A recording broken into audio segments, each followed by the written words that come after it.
आदाब नाज़रीन, खबरनामे में आपका इस्तकबाल है। मैं हूं रेशमा आपके साथ। आइए नजर डालते हैं इस वक्त की हेडलाइंस पर।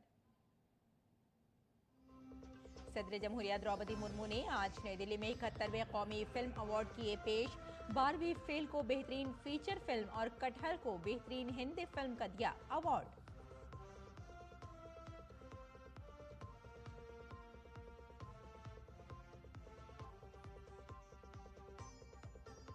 रेलवे के वजीर अश्वनी वैष्णव ने पंजाब में नई रेलवे लाइन का किया ऐलान। फिरोजपुर, कैंट, भटिंडा, पटियाला और दिल्ली को जोड़ने वाली नई वंदे भारत ट्रेन की तजवीज। दिवाली और छठ के लिए 12,000 खुसूसी ट्रेनें चलाने का हदफ। मरकजी वजीर दाखिला अमित शाह ने गांधीनगर में स्टार्टअप इंडिया कॉन्क्लेव 2025 का किया इफ्तिताह। कहा, तकरीब से नौजवान कारोबारियों की जिंदगी में आएगी मुस्बत तब्दीली। बीजेपी ने जीएसटी इस्लाहात को आवाम के लिए बताया बड़ी राहत। ऑटोमोबाइल सेक्टर ने जीएसटी कटौती के पहले ही दिन फरोख्त के बनाए बड़े रिकॉर्ड। कारों की बुकिंग में पिछले साल के मुकाबले 50% हुआ इजाफा। और कोलकाता में बादल फटने से जानमाल का बड़े पैमाने पर नुकसान। मामूलाती जिंदगी दरहम बरहम। ट्रैफिक मुअत्तल, पानी में डूबी सड़कें, 7 अफराद की मौत।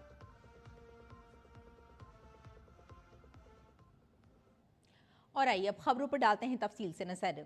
सदर जमहूरिया द्रौपदी मुर्मू ने नई दिल्ली में एक तकरीब में 71वें कौमी फिल्म अवार्ड पेश किए।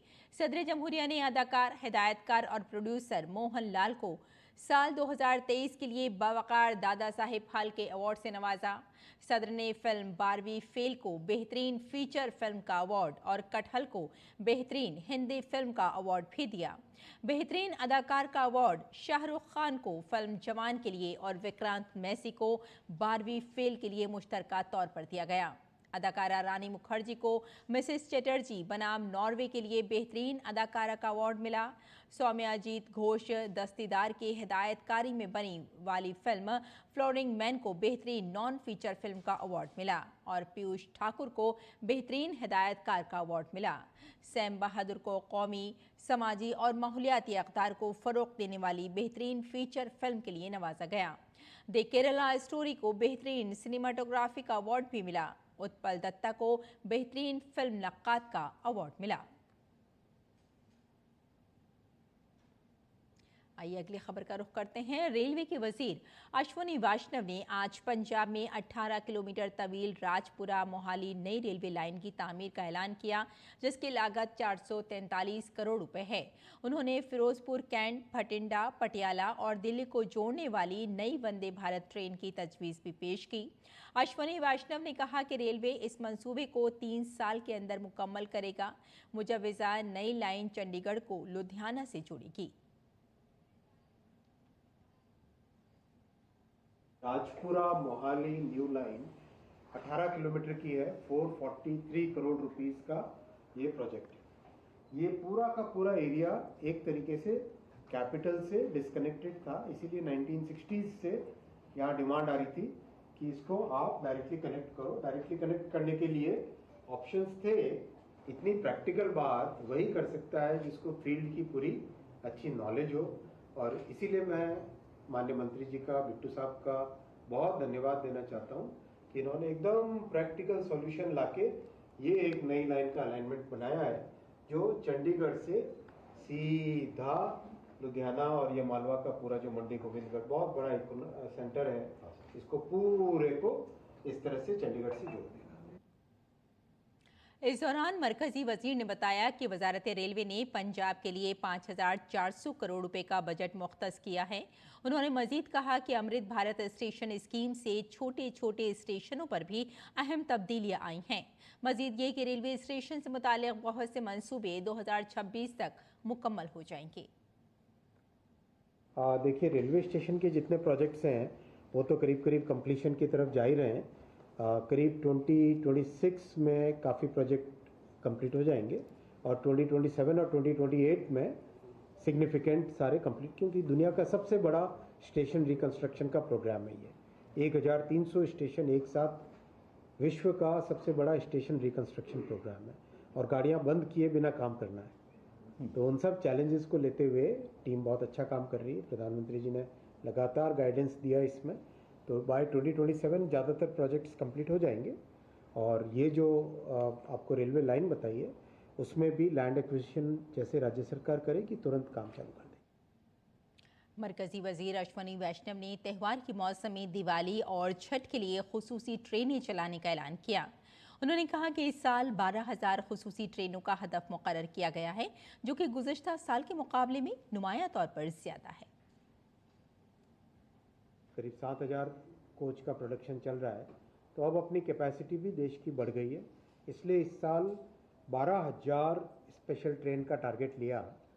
12,000 special train, it's a record, it's a very big record. Diwali और छठ का बहुत बड़ा मूवमेंट होता है पूरे देश में, तो 12,000 स्पेशल ट्रेन का टारगेट लिया इस बार।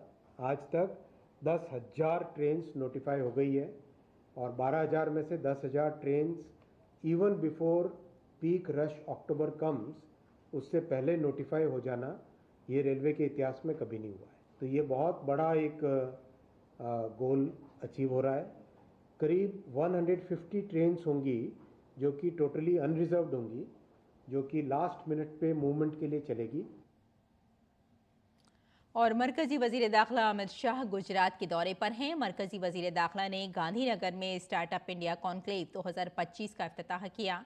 इस कॉन्क्लेव का इनकाद मुल्क के स्टार्टअप इको सिस्टम को मजबूत करने, सरमायाकारी के नए मौक़े को फ़रोग़ देने और नौजवानों को एंटरप्रेन्योरशिप की तरफ राग़िब करने के मकसद से किया जा रहा है।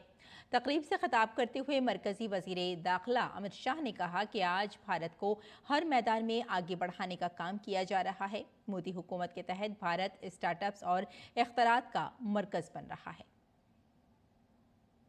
इसी महात्मा मंदिर में गांधीनगर गुजरात की राजधानी में भारत को आगे बढ़ाने के लिए, भारत को हर क्षेत्र में दुनिया में सर्वोच्च बनाने के लिए और विशेषकर आप लोगों के जीवन में एक समय अनुकूल परिवर्तन लाने के लिए यहां पर चिंतन होने वाला है। ये 2 दिन का कॉन्क्लेव मोदी जी ने जो मिशन शुरू किया है, स्टार्टअप की दुनिया में भारत की पहचान बनाने का, इसके सभी पहलुओं पर चिंता भी करेगा, चिंतन भी करेगा और समाधान भी ढूंढेगा। मरकजी वजीर दाखिला अमित शाह ने कहा कि आज का स्टार्टअप इंडिया कॉन्क्लेव 3 उसूलों पर मरकूज होगा। ये तकरीब भारत की आलमी हैसियत को बुलंद करेगी और नौजवान कारोबारियों की जिंदगियों में मुस्बत तब्दीली लाएगी। इस साल की कॉन्फ्रेंस के मजीद कामयाब होने की उम्मीद है। आज का स्टार्टअप कॉन्क्लेव इनोवेट, एलिवेट और एक्सेलरेट, ये 3 मंत्रों की थीम पर गुजरात में होने जा रहा है। और ये गुजरात में 2023 में पहले स्टार्टअप कॉन्क्लेव के अनुसंधान में हुआ है। उसमें लगभग 250 स्टार्टअप ने अपना प्रदर्शन किया था। यूनिकॉर्न स्थापित कंपनियों ने भी अपना प्रदर्शन किया था, और उससे जो अनुभव आया और उससे जो फायदा हुआ, इसी का विश्लेषण कर गुजरात सरकार ने आज 2025 में स्टार्टअप कॉन्क्लेव 2025 का शुरुआत किया है। और वजीर दिफा राजनाथ सिंह मराकश के दौरे पर हैं। दरियासना वजीर दिफा राजनाथ सिंह ने टाटा एडवांस्ड सिस्टम मराकश की नई मैन्युफैक्चरिंग सहूलत की इफ्तिताही तकरीब में शिरकत की। इस मौके पर खिताब करते हुए राजनाथ सिंह ने कहा, हमने इस विजन को अपनी सरहदों से बाहर फैलाने के लिए काम किया है। मेक इन इंडिया के बाद हम मेक इन फ्रेंड्स पर भी काम कर रहे हैं। उन्होंने वजाहत की कि भारतीय सनतें घरेलू ज़रूरियात के अलावा दुनिया भर में फ़ौज से मुताल्लिक़ा मसनूआत को भी वुसअत देंगी। जैसे जैसे हमारी क्षमताएं बढ़ी हैं, हमने इस विजन को अपनी सीमाओं से बाहर तक भी विस्तारित किया है। मेक इन इंडिया के साथ हम मेक विद फ्रेंड्स के ऊपर भी काम कर रहे हैं, जिसके अंतर्गत विश्वसनीय साझेदारों के साथ मिलकर हम कटिंग एज टेक्नोलॉजीज का विकास और उत्पादन करेंगे और अंततः मेक फॉर द वर्ल्ड के अंतर्गत हमारे इनोवेशन का लाभ पूरी दुनिया के साथ साझा हो पाएगा। ब्रेशिट में स्थापित हो रही यह फैसिलिटी हमारे उसी विजन का एक उत्कृष्ट उदाहरण है।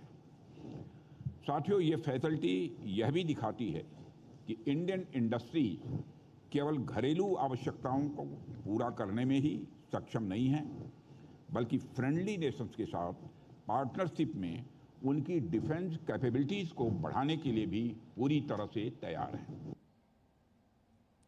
राजनाथ सिंह ने मराकश हुक्काम के हर मुमकिन ताउन के लिए उनकी सताइश की। वजीर दिफा ने मराकश से इजहार तशक्कुर भी किया। मैं यह बल लेकर कहना चाहूँगा कि यह असाधारण उपलब्धि government of the kingdom of Morocco के सहयोग और दूरदर्शी नेतृत्व के बिना संभव नहीं हो सकती थी। शुरुआती चर्चाओं से लेकर इस फैसिलिटी के उद्घाटन तक मोरक्कन अधिकारियों ने हर संभव सहयोग दिया है। आपने क्लियरेंसेस को आसान बनाया, इंफ्रास्ट्रक्चर उपलब्ध कराया और इंडियन इन्वेस्टमेंट का गर्मजोशी से स्वागत भी किया। भारत सरकार और भारत की जनता की ओर से मैं his majesty the king of Morocco और गवर्नमेंट ऑफ मोरक्को के प्रति अपनी गहरी कृतज्ञता व्यक्त करता हूं, जिन्होंने इस पार्टनरशिप को संभव किया है। और भारत के इख्तराई इनकलाब पर नीति आयोग की रिपोर्ट तरक्की के रास्ते भारत की इख्तरा की कहानी का तज्जिया और बसीरत को मरकजी वजीर तालीम धर्मेंद्र प्रधान ने आज दारुल हुकूमत नई दिल्ली में जारी किया। इस मौके पर मरकजी वजीर मुमलिकत बराए साइंस और टेक्नोलॉजी डॉक्टर जितेंद्र सिंह, नीति आयोग के रुकन डॉक्टर वी.के. सारस्वत के साथ भारत सरकार के कई सीनियर अफसरान और दीगर मुअज़्ज़िज़ीन मौजूद थे। तकरीब से खिताब करते हुए मरकजी वजीर धर्मेंद्र प्रधान ने कहा कि रिवायती भारतीय उलूम में इख्तरा की बेपनाह सलाहियत मौजूद है। उन्होंने मजीद कहा कि इस इल्मी निज़ाम को AI जैसी जदीद टेक्नोलॉजी के साथ मरबूत करने की ज़रूरत है।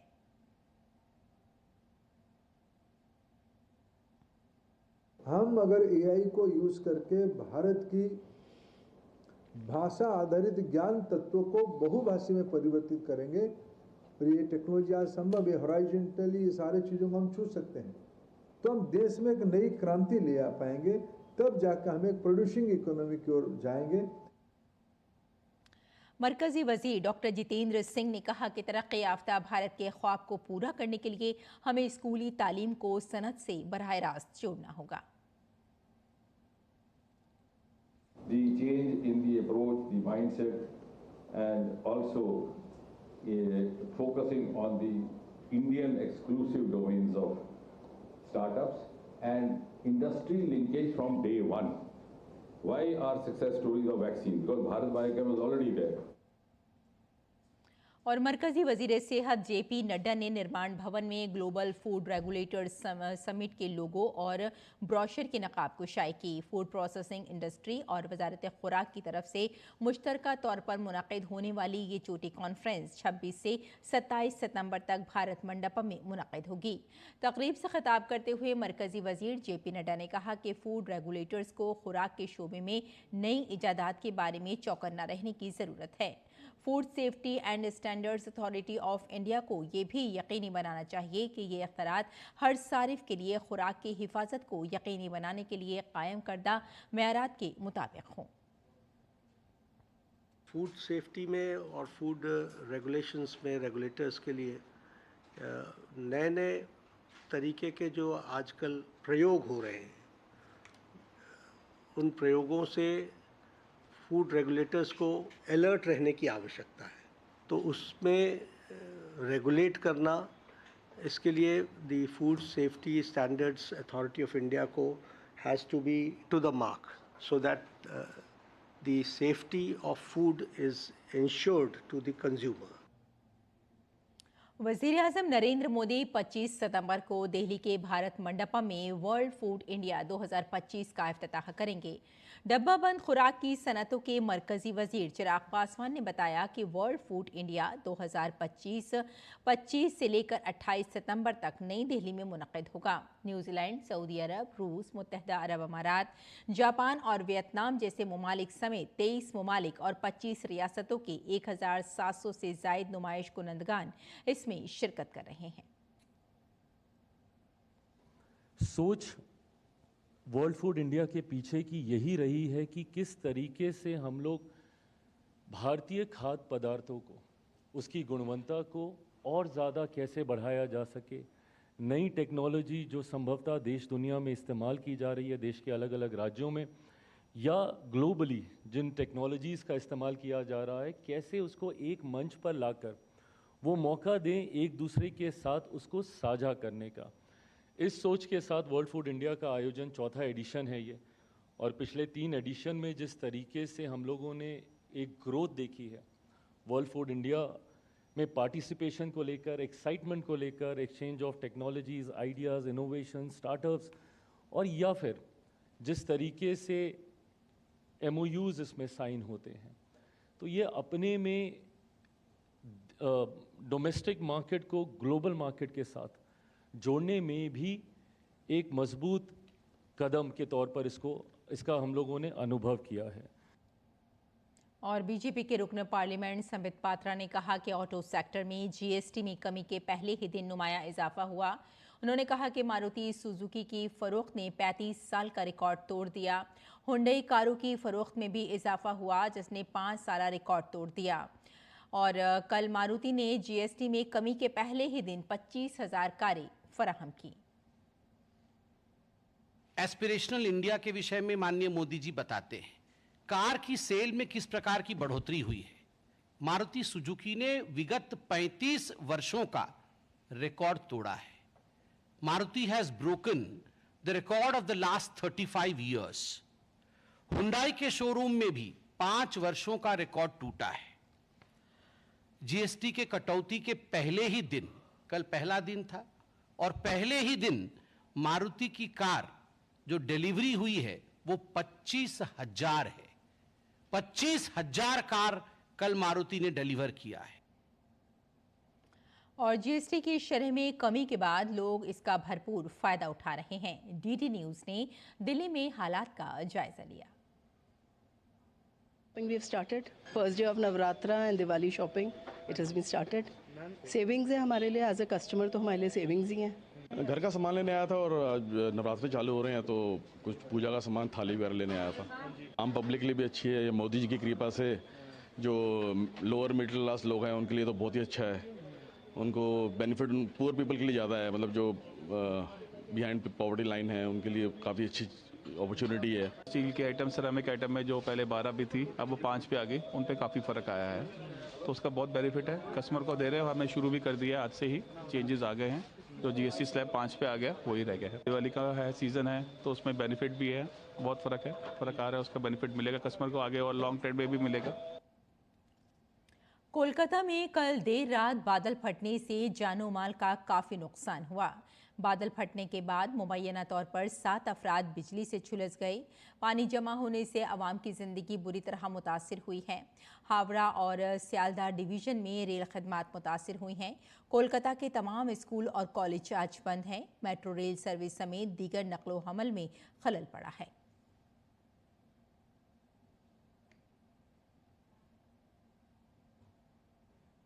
झारखंड की राजधानी रांची में इन्फोर्समेंट डायरेक्टोरेट ED ने ज़मीन घपला और मनी लॉन्ड्रिंग मामले की तहकीकात के हिस्से के तौर पर कई मकामात पर खुसूसी तलाशी मुहिम चलाई। अशोकनगर समेत कई मकामात पर छापे मारे गए। ED की इस कार्रवाई को ज़मीन घपले की तहकीकात में एक अहम कदम माना जा रहा है। इससे पहले 10 जुलाई 2024 को ED ने कांके इलाके में मुतनाज़ ज़मीन की जाँच की थी। इस दौरान टीम ने चामा मौजा में CNT और सरकारी अराजी से मुताल्लिक़ दस्तावेज़ात की जांच की। इस मामले में मुकामी बाशिंदों के बयानात पहले ही रिकॉर्ड किए जा चुके हैं, जिससे अहम मालूमात सामने आई है। ED की टीम अब नए हक़ाइक़ से पर्दा उठाने और ज़मीन घपले के पीछे सबूत इकट्ठा करने के लिए नया तफ्तीशी कदम उठा रही है। और दिल्ली के सफदरजंग अस्पताल में सेहतमंद खातून बाइख्तियार खानदान मुहिम के तहत एक मेगा हेल्थ कैंप का इनेकाद किया गया। कैंप का मुआयना करते हुए रुकन पार्लियामेंट पीपी चौधरी ने कहा कि एक सेहतमंद औरत मजबूत खानदान की बुनियाद होती है। मुआयने के दौरान रुकन पार्लियामेंट पीपी चौधरी ने खवातीन को खून की कमी और ग़िज़ाई क़िल्लत से बचाव के इक़दाम के बारे में आगाह किया। इस मौके पर उन्होंने ग़िज़ाई क़िल्लत से बचाव के लिए फिंगर मिलेट्स तकसीम किए और खवातीन की सेहत के पेश नज़र योगा सेशन का भी एहतमाम किया। नारी और सशक्त परिवार, आज मैंने यहाँ हॉस्पिटल में आने के बाद में वास्तव में देखा कि प्रधानमंत्री जी का जो विजन है मोदी जी का, तो विकसित भारत के लिए बहुत बड़ा ये कंपोनेंट है, हम कह सकते हैं। सफदरजंग अस्पताल की हम बात करें, यहाँ पर भी टीबी का एक नोडल सेंटर हम कह सकते हैं, देश का नोडल सेंटर है। और बहुत अभी मैं वहाँ पर भी विजिट करके आया और बहुत अच्छा काम हो रहा है। 9 लाख महिलाओं की ब्रेस्ट कैंसर और करीब 4,70,000 लोगों की सर्वाइवल कैंसर की जाँच। एनीमिया और पोषण की हम बात करें तो 15 लाख से अधिक लोगों की एनीमिया स्क्रीनिंग और लाखों परिवारों का पोषण परामर्श ये हो चुका है। और गोवा में 10वां आयुर्वेद दिवस मनाया गया। इस मौके पर all India institute of Ayurveda ने एक प्रोग्राम का इनेकाद किया जिसका उन्वान था आयुर्वेद लोगों के लिए, ज़मीन की बेहतरी के लिए। इस मौके पर मरकजी वजीर श्रीपद नायक और गोवा के वजीर आला प्रमोद सावंत और दीगर सीनियर लीडरान मौजूद थे। इस तकरीब में centre for integrated oncology research and care का इफ्तिताह किया गया और एक वेबसाइट भी लॉन्च की गई। इसके अलावा स्मार्ट हैकाथॉन 2024 के जीतने वाले में सेड मनी ग्रांट्स भी तकसीम की गई। किताबें और IEC मवाद भी जारी किया गया। इस मौके पर मरकजी वजीर श्रीपद नायक ने कहा कि यौम आयुर्वेद सिर्फ एक जश्न नहीं है बल्कि भारत के कदीम विरसे की आलमी निशात सानिया भी है। उन्होंने कहा कि यह हमें याद दिलाता है कि आयुर्वेद सिर्फ एक दवा नहीं है बल्कि ये जिंदगी की एक सिमत है। ये आयुर्वेदा दिवस ये सिर्फ एक उत्सव नहीं है, यह भारत की प्राचीन धरोहर का वैश्विक पुनर्जागरण है। आयुष मंत्रालय की स्थापना के बाद हर साल इस आयुर्वेदा दिवस को बड़े जोर शोर से हमने मनाया था। इस वर्ष की जो थीम है वो Ayurveda for people and planet. यह हमें याद दिलाती है कि आयुर्वेद केवल दवा नहीं है, यह जीवन की एक दिशा है। यह केवल व्यक्ति का स्वास्थ्य नहीं संवारता बल्कि संपूर्ण धरती और पर्यावरण को संतुलित रखने में शक्ति भी देता है। और एशिया कप का सुपर 4 मैच आज अबू ज़हबी में पाकिस्तान और श्रीलंका के दरमियान खेला जाएगा। हमारे नामा निगार मुकेश शुक्ला बताते हैं कि ये दोनों टीमों के लिए करो या मरो का मैच होगा और अगर टीमें फाइनल खेलना चाहती हैं तो उन्हें ये मैच हर कीमत पर जीतना होगा। दुबई में खेले जा रहे एशिया कप क्रिकेट टूर्नामेंट के सुपर 4 के मुकाबले में आज पाकिस्तान श्रीलंका के बीच में मुकाबला खेला जाएगा। दोनों के लिए ये मुकाबला करो या मरो का होगा क्योंकि अपने पिछले सुपर 4 के मुकाबले में दोनों टीमों को हार का सामना करना पड़ा था। जहां भारत ने पाकिस्तान को मात दी थी वहीं बांग्लादेश ने श्रीलंका को हराया था। ऐसे में दोनों टीमें जानती हैं कि संडे को होने वाले फाइनल मुकाबले के लिए उन्हें यहां हर हाल में जीत दर्ज करनी होगी। मगर जीत कैसे मिलेगी ये बड़ा इंपॉर्टेंट है क्योंकि जिस तरह का पाकिस्तान का प्रदर्शन रहा है, चाहे वो ग्रुप स्टेज रहा हो या सुपर 4 का रहा हो, तो वो कमज़ोर टीम के खिलाफ ही जीत दर्ज करने में कामयाब रही है। अपने दोनों मुकाबलों में वो ग्रुप स्टेज में और सुपर 4 में भारत के हाथों मात खा चुकी है और साथ ही साथ कई सारी कंट्रोवर्सीज उनके साथ हुई है। वहीं श्रीलंका जो है वो एक कूल एंड काम टीम बन करके अपने स्ट्रैटेजिकली जो है वो मुकाबले खेल रही है। भले ही लास्ट मुकाबला वो बांग्लादेश से हार गई हो लेकिन वो मुकाबला काफ़ी टफ था, क्लोज कॉन्टेस्ट था। ऐसे में जो क्रिकेट पंडित मान रहे हैं वो आज के मैच में श्रीलंका की जीत को ज़्यादा तवज्जो दे रहे हैं वनस्पत पाकिस्तान के। लेकिन क्या होता है मुकाबले में अबू धाबी के स्टेडियम में ये देखना दिलचस्प होगा जब मुकाबला शुरू होगा किस तरह से दोनों टीमें अपने आप को इस मुकाबले में उतारती हैं और कैसा उनका प्लान रहता है, किस तरह की कंडीशन है उसका वो कैसे इस्तेमाल करते हैं, ये इम्पॉर्टेंट होगा। अगर फाइनल में रविवार को इसमें में से किसी एक टीम को पहुंचना है तो उन्हें यहां हर हाल में जीत दर्ज करनी होगी, नहीं तो उनके जो चांसेस है वो बहुत कम हो जाएंगे। उन्हें दूसरी टीम पर डिपेंड रहना होगा, साथ ही साथ नेट रन रेट जो है वो भी उनके ध्यान में ज़रूर होगा। तो देखते हैं कैसा होता है आज का मुकाबला और कौन सी टीम यहाँ पर जीत दर्ज पाती है। कैमरा दुबई के साथ में Mukesh Shukla, DD news Dubai. आदाब।